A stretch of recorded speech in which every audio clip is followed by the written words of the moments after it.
Jakie jest pełnoletnie BMW X5? Co się w nim psuje? Czy warto zjeżdżać nim z utwardzonych dróg? Oraz ile X5 poległo na służbie? O tym wszystkim dzisiaj. Ja mam na imię Jarek, a to jest kanał Motoholizm. Zaczynamy!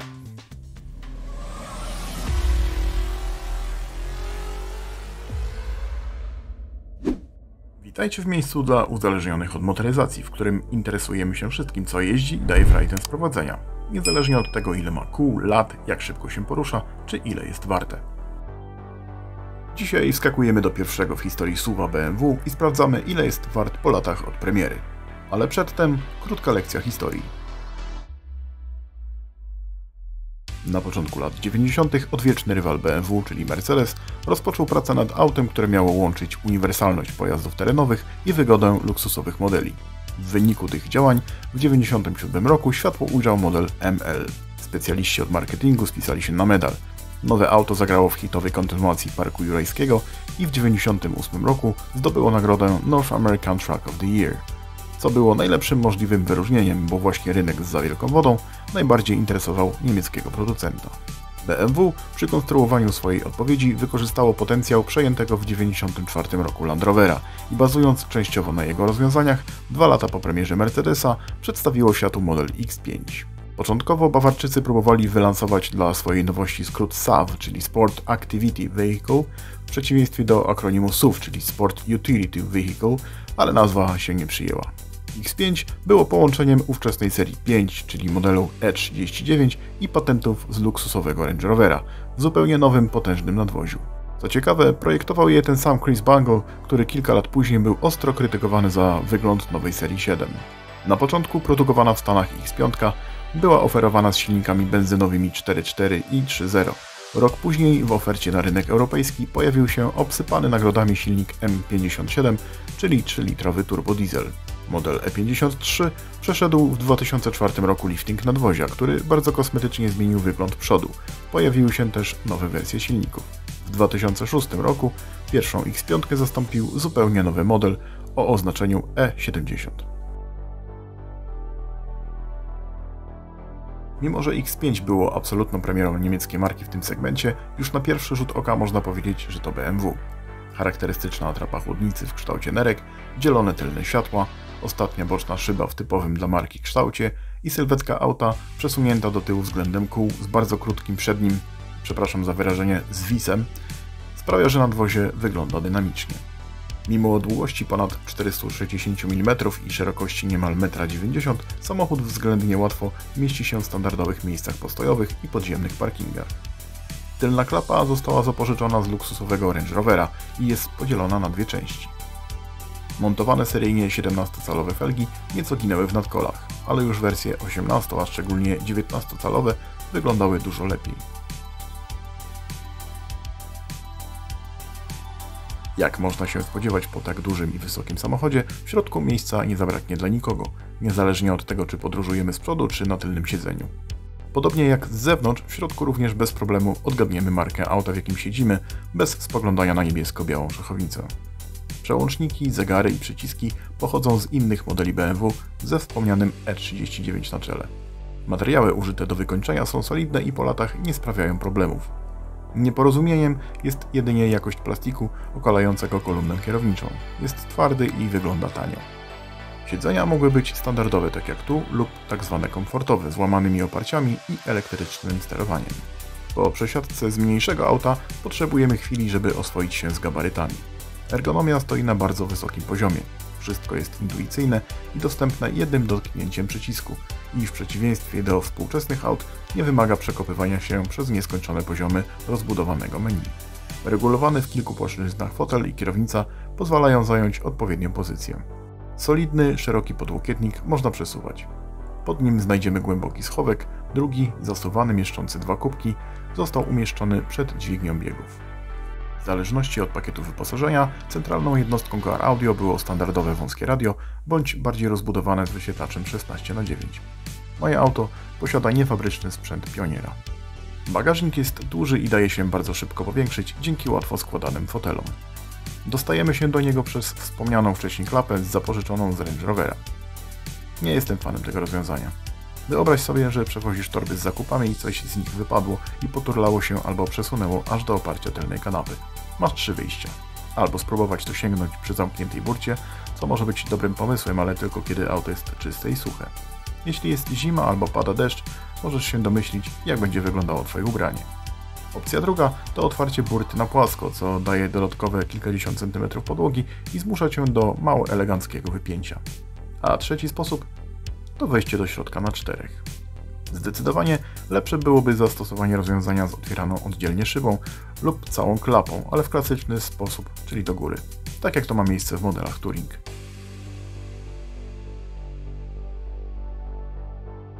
Pod maską tego auta pracuje kultowy silnik M57 z pierwszej, najbardziej pancernej serii. Jego parametry to 184 konie mechaniczne i 410 Nm momentu obrotowego.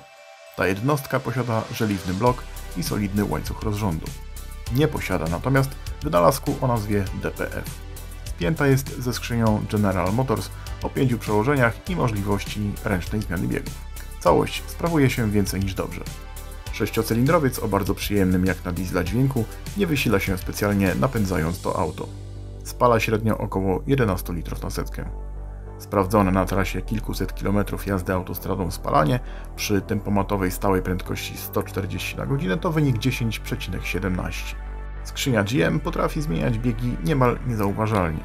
Zachęcona prawą stopą do dynamicznej jazdy współpracuje bez zarzutu, wciągając silnik na wyższe obroty. O mechanicznych szczegółach będzie jeszcze później, a tymczasem przejedźmy się. Chwilę po ruszeniu orientujemy się, że nie jest to lekkie auto. Masa ponad 2 ton i szerokie koła powodują, że o kręceniu kierownicą na parkingu jedną ręką możemy raczej zapomnieć. Mruczący chropowato silnik okazuje się całkiem dynamiczny i sprawnie rozpędza auto.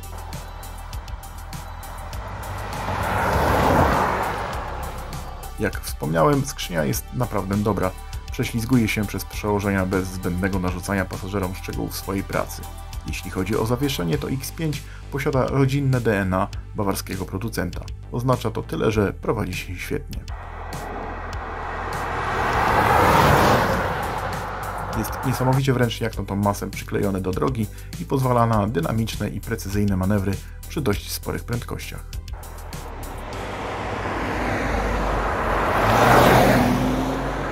Przy tym wszystkim doskonale czujemy, w jakim położeniu znajdują się akurat koła.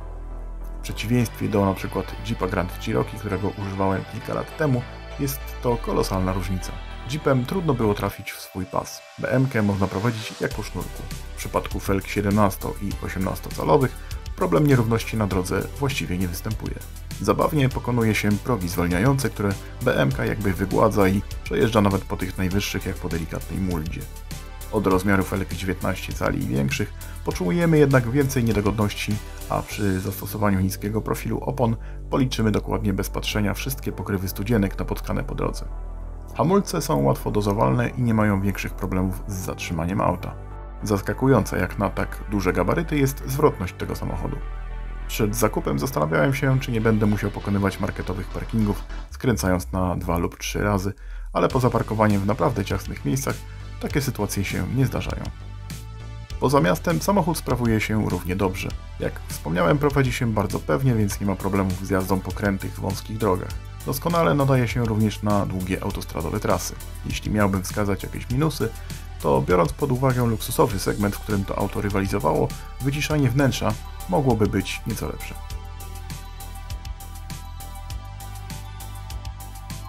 A co po zjechaniu z utwardzonej drogi? BMW z pierwszej serii ma stały napęd na 4 koła o rozkładzie mocy 62% na tylną i 38% na przednią oś. Proporcje te przypadną do gustu kierowcom lubiącym tylnonapędowe auta, preferującym lekką nadsterowność.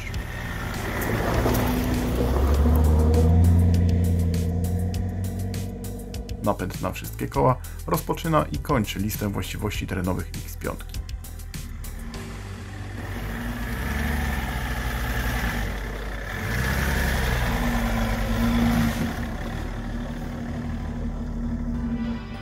Zawieszenie, nie licząc jego prześwitu, jest typowo szosowe.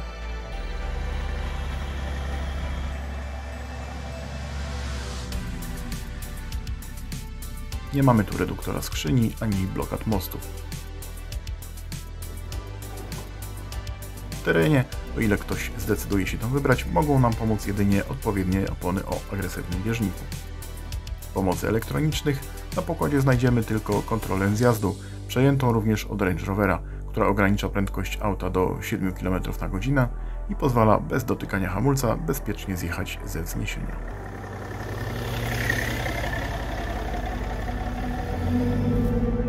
Podsumowując, jazda X5 jest bardzo przyjemna. Sztywność nadwozia, odczuwalny ciężar całego samochodu i wysokość, na jakiej się siedzi, dają duże poczucie bezpieczeństwa. Po kilku dniach używania można się przyzwyczaić do większych rozmiarów zewnętrznych i traktować X5 jak duże kombi.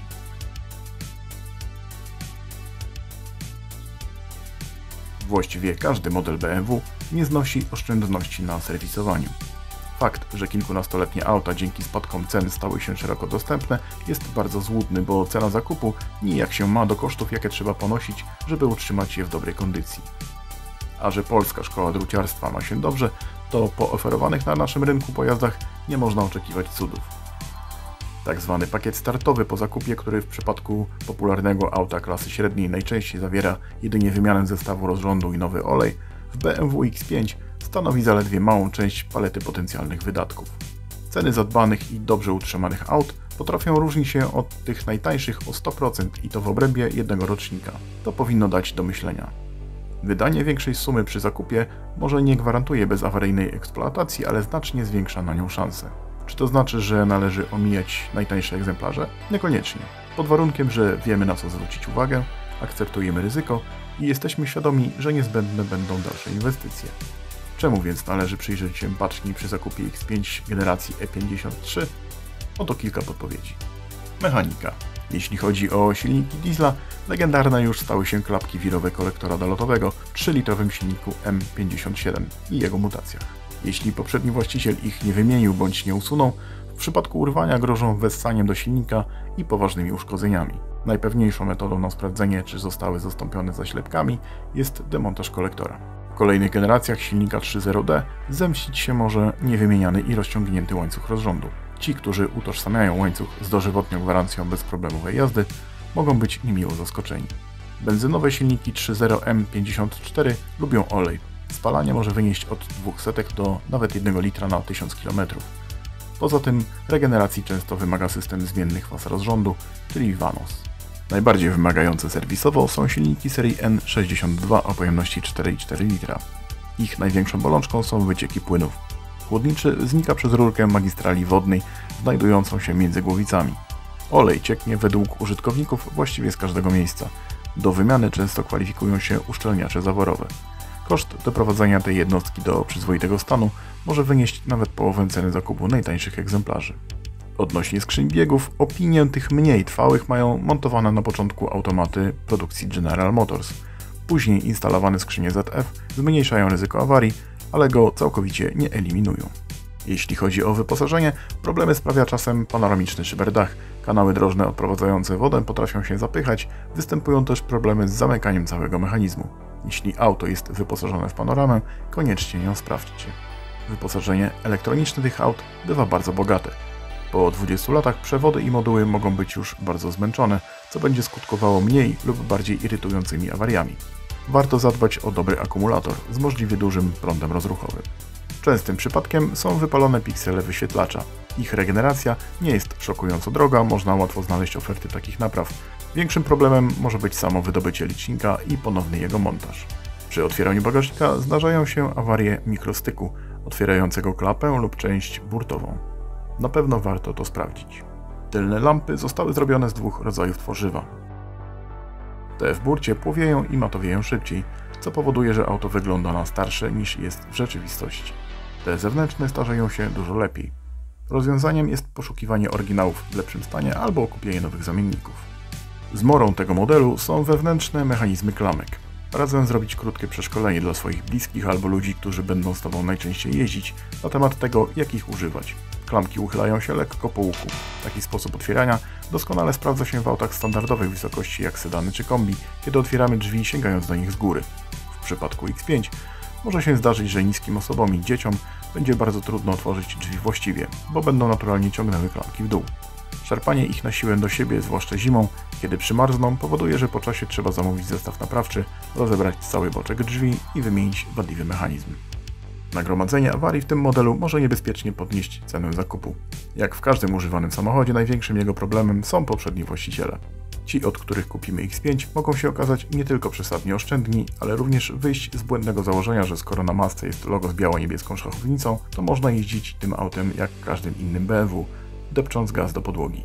X5 nie lubi takiego traktowania. Owszem, kiedy potrzebujemy, staje się zaskakująco dynamiczna i jak na swoją masę bardzo zwinna. Przyspiesza chętnie i bez ociągania, ale ciągła jazda na granicy możliwości technicznych, zarówno silnika, jak i skrzyni, może skończyć się źle. BMW X5 jest autem wszechstronnym i uniwersalnym. Mimo wspomnianej całkiem niezłej zwrotności, najmniej poręczny jest jednak w warunkach miejskich, ale tabuny często bardzo drobnych kobiet prowadzące te auta udowadniają, że znajdowanie miejsca do zaparkowania czy przejazdy w ciasnych miejscach nie są jakimś wielkim problemem. Na pewno świetnie sprawdzi się jako auto rodzinne. 5 osób z bagażami może bez problemu i w komforcie podróżować nim nawet na bardzo długie dystanse.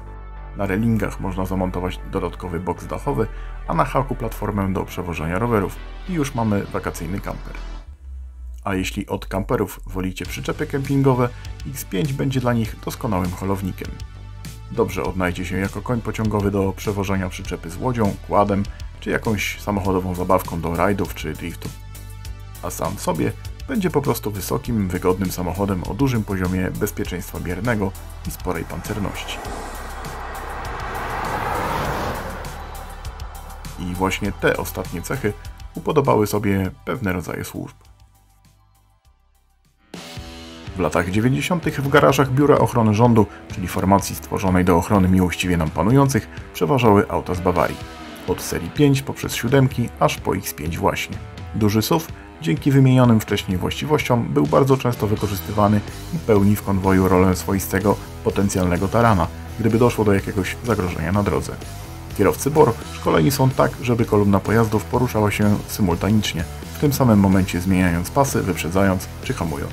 Na przykład torujące przejazd auta przy wyprzedzaniu jadą lewą stroną jezdni tak długo, dopóki cała kolumna nie zakończy manewru i nie schowa się bezpiecznie na prawym pasie. Można sobie wyobrazić, że tak ofensywna jazda wiąże się ze sporym ryzykiem. Kierowcy muszą wtedy liczyć na swoje ponadprzeciętne umiejętności i odrobinę szczęścia. Jego limit został kilka razy wykorzystany na tyle spektakularnie, że głośno było o tym w całej Polsce. Tak się składa, że w każdym z tych głośnych zdarzeń brały udział X5. Pierwszy z wypadków miał miejsce w 2004 roku koło Bochni, kiedy torujący drogę konwojowi aut kierowca BOR-u zahaczył o przyczepę cywilnego samochodu i spowodował poważny karambol, w którym ranni zostali zarówno postronni ludzie, jak i przewożeni politycy. Drugi przypadek to pokaz ułańskiej fantazji, której nie dorównała wyobraźnia. W trakcie obstawy pielgrzymki Benedykta XVI kierowca opancerzonego BMW postanowił popisać się na parkingu przed domem pielgrzyma w Częstochowie swoimi umiejętnościami. Jak opowiadali świadkowie, w poruszeniu z piskiem opon i kilkudziesięciu metrach jazdy X5 o wartości 600 000 złotych została efektownie zaparkowana na dachu. Trzeci przypadek to głośny karambol pod Toruniem z udziałem ministra obrony, w którym tym razem nie uczestniczył BOR, tylko żandarmeria wojskowa. Ale wśród zniszczonych aut znalazło się... Tak, zgadliście. Pocieszający jest fakt, że w tych wypadkach nikt nie zginął, ale jak widać X5 nie mają łatwego życia w służbie wybrańcom narodu.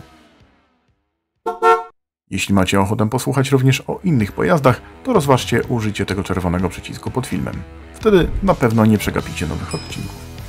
A już w tej chwili możecie sprawdzić jeden z kolejnych filmów, do których poprowadzi Was jedno z tych okienek, które pojawiły się właśnie na ekranie. To o czym teraz?